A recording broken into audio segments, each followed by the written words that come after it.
नमस्कार। आर के education point में आपका स्वागत है और मैं आपके लिए लेकर आया हूं एनसीईआरटी हाई स्कूल का गणित और प्रश्नावली 1.1 का क्वेश्चन 2 एवं 3।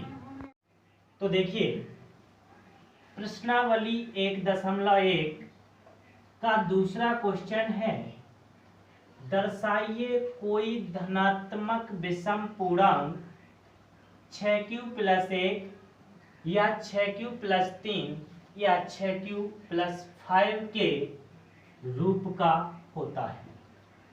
इसको एल्गोरिथम विभाजन विधि के द्वारा दर्शाना है।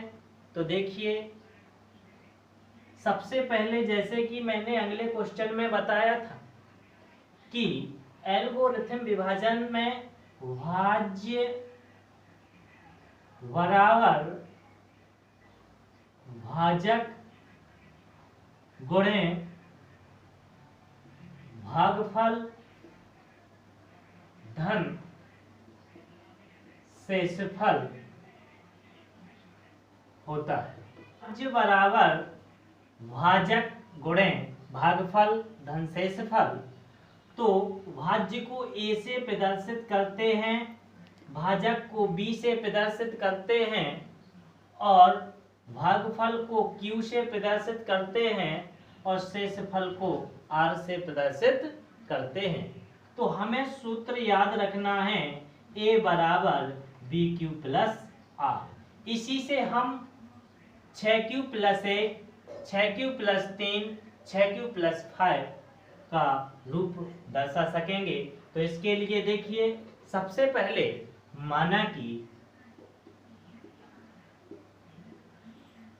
ए कोई धनात्मक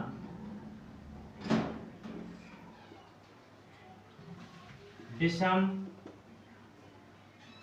पूर्णांक है। ए कोई धनात्मक विषम पूर्णांक है। तो देखिए, ए धनात्मक विषम पूर्णांक है और b बराबर 6, b बराबर 6 है। देखिए, यहां पर 2-3 बातें याद रखना है। सबसे पहले देखिए, r 0 से छोटा होता है, 0 के बराबर होता है r, या 0 से बड़ा होता है। r का मान 0 से बड़ा या 0 के बराबर होता है, यानी शेषफल या तो 0 होगा या 0 के बराबर होगा या 0 से बड़ा होता है। दूसरी बात याद रखना है कि b बड़ा होता है r से, b बड़ा होता है r से। तो इन बातों को ध्यान रखेंगे। सबसे पहले देखिए, b बराबर 6, तब r के संभावित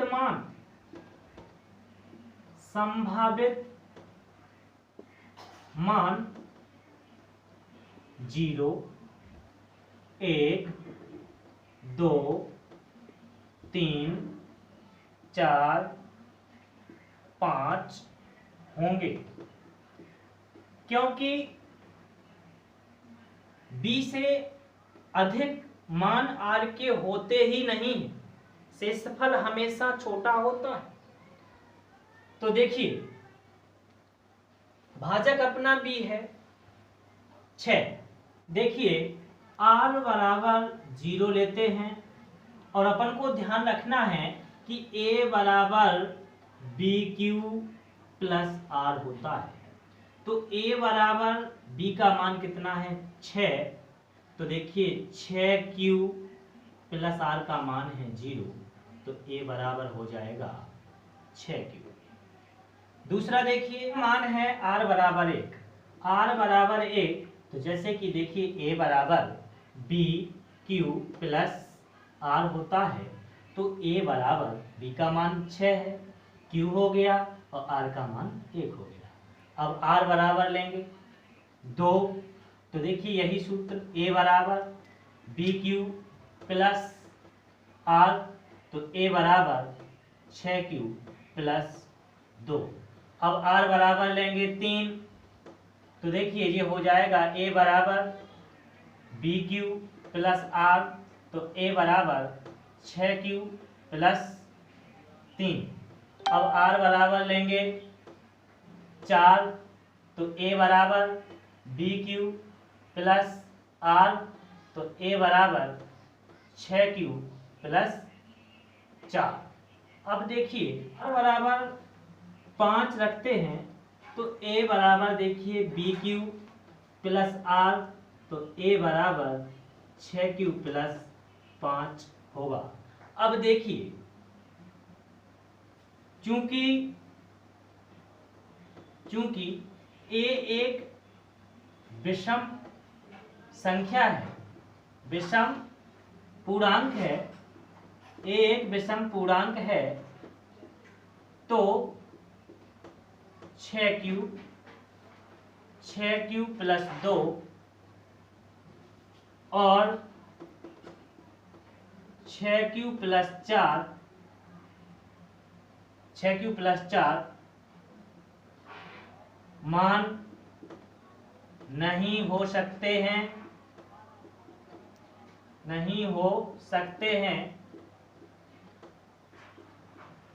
क्योंकि A सम संख्या है। इसलिए देखिए A का जो मान होगा 6Q plus 1, 6Q plus 3, 6Q plus 5, यही एल्गोरिथम विधि के द्वारा सिद्ध होता है। तो देखिए छात्रों, सबसे पहले हमें यदि इस प्रकार के सवाल लगाना है तो हमें ये याद रखना है A बराबर VQ प्लस R। A जहां भाज्य होता है, B भाजक होता है और Q भागफल होता है और शेषफल R होता है, और R का मान हमेशा 0 के बराबर होता है या 0 से बड़ा होता है, और B का मान R से हमेशा बड़ा होता है। ये बातें याद रखना है। चलते हैं दूसरे सवाल की ओर। ये तीसरा सवाल है, तीसरे सवाल की ओर। तीसरे सवाल क्या है देखिए, किसी परेड में 616 सदस्यों वाली एक सेना की टुकड़ी को 32 सदस्यों वाले एक आर्मी बैंड के पीछे कार्य करना है। दोनों समूहों को समान संख्या वाले स्तंभों में मार्च करना है। उन स्तंभों की अधिकतम संख्या क्या है? तो सबसे पहले हमें ये देखना है कि अधिकतम स्तंभों की संख्या बतानी है। तो अधिकतम स्तंभों की संख्या बताने के लिए मात्र सवाल में हमें दो संख्याएं प्राप्त हुई हैं, एक 616 और 32। तो 616 और 32 का सबसे पहले HCF ज्ञात करेंगे। HCF ज्ञात करेंगे तो सबसे पहले हमें ये देखना है कि देखिए 616 बड़े हैं 32 से, और एल्गोरिथम विभाजन विधि जो होती है उसका मैंने जो सूत्र बताया था, देखिए भाज्य बराबर भाजक गुणे भागफल धन शेषफल। तो 616 देखिए यहाँ पर बड़े हैं 32 से, तो छोटी संख्या का भाग बड़े में देंगे 616 में। तो सबसे पहले देखिए भाग एक बार जाएगा, यहाँ आ जाएगा 32, 32 एकम 32, और देखिए यहाँ पर 11 से 2 गए 9 बचे, और 6 से 4 गए 2 बचे, 29 अंक लिया 6 का, भाग जाएगा 9 बार। तो 9 दूनी 18, 9 30 27 और 1 28। अब यहाँ पर देखिए घटाएंगे, 16 से 8 गए 8 बचे, 9 से 9 गया 0 बचा, और 2 से 2 गया 0 बचा है। तो देखिए यहाँ पर सबसे पहले हमें ये देखना है कि भाज्य हो गया 616, ये भाज्य है, और ये भाजक है 32 और ये भागफल आया 19 और ये आया शेषफल। तो हम इसको पहले इस सूत्र में रखेंगे। भाज्य था 616, भाजक है 32, गुणे भागफल आया 19 और शेषफल आया 8। अब देखिए जो शेषफल आया है इस 8 का भाग 32 में दें तो 8 चौका 32। तो देखिए यहाँ क्या बचा 0। यहाँ पर एक बात याद रखना है, जो अंतिम संख्या होती है और अंतिम संख्या से जो संख्या कट जाती है वही HCF होता है। तो इसको पहले लिखेंगे। देखिए यहाँ पर भाज्य हो गया 32 बराबर भाजक हो गया यहाँ पर 8 और भागफल हो गया 4, शेषफल हो गया 0। अतः हम कह सकते हैं कि देखिए 616 और 32 का HCF 8 होगा एवं अधिकतम स्तंभों की संख्या 8 होगी। तो प्रिय छात्रों, मैं आशा करता हूं कि तुम्हें ये दोनों क्वेश्चन समझ में आ गए होंगे और यदि आपको ये समझ में आया है तो वीडियो को लाइक करें, सब्सक्राइब करें एवं कमेंट करें।